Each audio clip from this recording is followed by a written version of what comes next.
अब हम लोग अभिकारी शब्द जो है, यह अभिकारी शब्द इसके पहले हम लोग पढ़े थे। अब हम लोग पढ़ेंगे अभिकारी शब्द जिसका रूप, अभिकारी शब्द जिसका रूप लिंग, पुरुष, वचन, काल, क्रिया, कारक के अनुसार नहीं बदलते। अब देखिए विकारी और अभिकारी में अंतर क्या होता है कि विकारी शब्द जो होते हैं वह जिसका रूप जो होता है लिंग, पुरुष, वचन, कारक, क्रिया के अनुसार बदल जाते हैं। परंतु इसमें क्या होता है अभिकारी शब्द में कि जिसका रूप लिंग, पुरुष, वचन, काल, क्रिया के अनुसार नहीं बदलते हैं उसे हम अभिकारी शब्द कहते हैं। अभिकारी शब्द को हम लोग अव्यय भी कहते हैं। कैसे कहते हैं आगे हम स्पष्ट करेंगे। उसके बाद कह रहा है कि इसके चार भेद होते हैं, क्रिया विशेषण, समुच्चय बोधक, अव्यय, विषमयादी बोधक और संबंध बोधक। अब इसको अव्यय कैसे कहते हैं हम आपको समझाते हैं। जैसे कहा जाता है इंग्लिश में, अंग्रेजी में आप लोग ग्रामर में पढ़ते हैं कि there are 8 kinds of parts of speech. उसमें हम लोग पढ़ते हैं कि नाउन को नाउन, वर्ब, एडवर्ब, एडजेक्टिव। उसके बाद हम लोग पढ़ते हैं प्रीपोजिशन, कंजक्शन, इंटरजेक्शन। तो प्रीपोजिशन का हिंदी क्या है? संबंध सूचक, संबंध बोधक, अव्यय। उसके बाद कंजक्शन जो आता है उसका अर्थ है हिंदी है समुच्चय बोधक, अव्यय। और इंटरजेक्शन जो होता है उसका हिंदी है विषमयादी बोधक, अव्यय। तो उसी अव्यय को अभिकारी शब्द कहते हैं जिसका रूप लिंग, पुरुष, वचन, कारक, क्रिया के अनुसार कभी नहीं बदलते। ठीक है। अब यहाँ हम लोग जैसे भी समझेंगे क्रिया विशेषण जो है तेज, कल, वहां, यहाँ जितने भी उदाहरण दिए गए हैं यह किसके हैं? क्रिया विशेषण के। अब है समुच्चय बोधक अव्यय। यह क्या है? दो शब्दों को, दो वाक्यों को जोड़ने का कार्य करता है। जैसे तथा, कि, और, इसलिए। यह क्या है? दो वाक्यों को जोड़ने का काम करता है, इसलिए इसका नाम है समुच्चय बोधक अव्यय। अब है विषमयादी बोधक अव्यय। इसमें हर्ष, उल्लास, दुख, विषाद के बारे में प्रयोग किया जाता है। जैसे शाबाश, जैसे कोई बहुत अच्छा काम करता है तो हम शाबाशी देते हैं, वो क्या है? विषमयादी बोधक अव्यय है। कुछ हुआ, दर्द हो गया, हम लोग कहते हैं हाय। तो ऐसे शब्द आते हैं, इसे हम क्या कहते हैं? विषमयादी बोधक अव्यय। कोई क्रिकेट मैच जीतता है या कोई भी खेल जीतता है, गेम जीतता है तो हम लोग कहते हैं झकास, माइंड ब्लोइंग। उस माइंड ब्लोइंग इंग्लिश में कहा जाता है, उसका हिंदी है झकास, ओह। ये सारे जितने भी शब्द आ रहे हैं ये विषमयादी बोधक अव्यय के उदाहरण हैं। उसके बाद है संबंध बोधक अव्यय।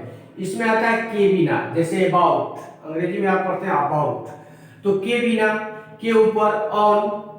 तो इस तरह से जितने भी हम लोग एग्जाम्पल जो दिए उदाहरण है ये सारे क्रिया विशेषण, समुच्चय बोधक, विषमयादी बोधक और संबंध बोधक के उदाहरण हैं। उसके आगे हम लोग आएंगे अर्थ के आधार पर शब्द के चार भेद हैं। अब कहता है कि पहला जो भेद है वो है एकार्थी शब्द, दूसरा निकार्थी शब्द, तीसरा समानार्थी या परवाची शब्द, चौथा जो है विलोम या विपरीतार्थक शब्द। पहला हम पढ़ेंगे एकार्थी शब्द। जिन शब्दों का अर्थ एक ही होता है वे एकार्थी शब्द कहलाते हैं। यानी जिन शब्दों का अर्थ एक ही हो, दूसरा न हो, उसे हम एकार्थी शब्द कहते हैं। जैसे पुस्तक, फूल, नदी, यमुना, मीठा। इस तरह से जितने भी शब्द, अब मीठा यहाँ मैंने दिया है इसलिए क्योंकि एकार्थी शब्द के अंतर्गत भाववाचक, व्यक्तिवाचक और जातिवाचक संज्ञा समांतर रूप से आते हैं, इसीलिए मैंने मीठा भी लिखा है।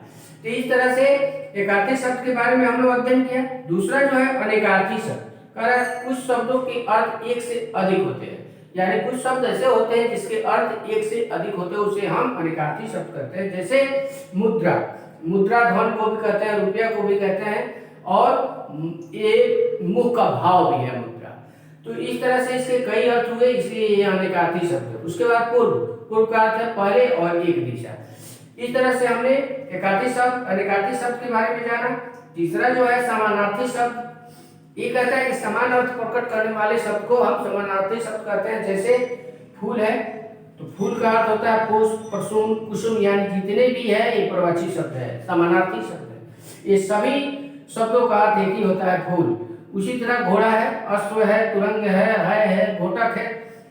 इस तरह से जितने भी शब्द आए हैं इसका एक ही अर्थ होता है, घोड़ा। इसीलिए एक अर्थ के अनेक अर्थ जो होते हैं वो अनेकार्थी शब्द है।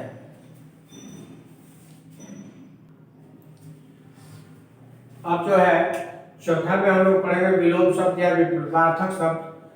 विपरीतार्थक अनेक शब्द ऐसे हैं जिसके अर्थ एक दूसरे के विपरीत या उल्टे हैं, अर्थात वैसे शब्द जिसके अर्थ होते हैं एक दूसरे से विपरीत या उल्टे होते हैं, वैसे शब्दों को हम विपरीतार्थक शब्द कहते हैं। जैसे सुख है, भय है, जन्म है, तो सुख का उल्टा क्या होगा? दुख होगा।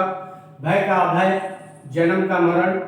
उसी तरह पांचवा जो है ये है युग्म शब्द। इसको बोला जाता है श्रुति सम भिन्नार्थक शब्द, यानी सुनने में लगते हैं एक ही समान, लेकिन दोनों का अर्थ समान वाले दो शब्द होते हैं जो सुनने में भी लगते हैं और देखने में लिखने में समान होते हैं, पर दोनों के अर्थ अलग अलग होते हैं।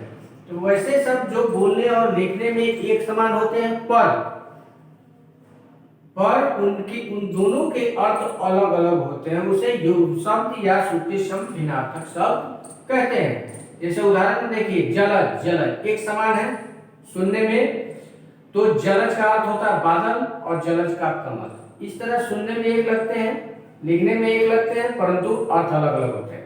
उसी तरह दिन, दिन एक दिन का अर्थ होता है गरीब, एक दिन का अर्थ होता है दिवस।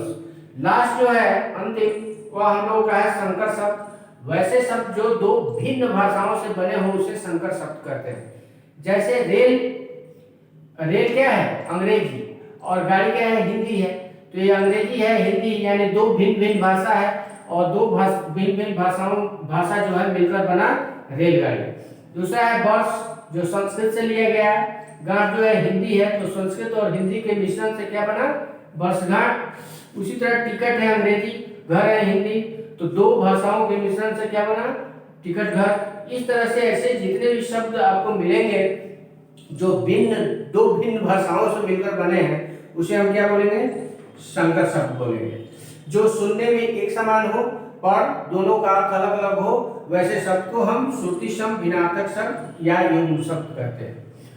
वैसे शब्द जिसके एक दूसरे के अर्थ भिन्न हो, उल्टा हो, अलग हो, विपरीत हो, उसे हम विपरीतार्थक शब्द कहते हैं। जैसे सुख, दुख, भय, अभय, जन्म, मरण, आस्तिक, नास्तिक। इस तरह से बहुत सारे शब्द आते हैं, वो विपरीतार्थक शब्द है।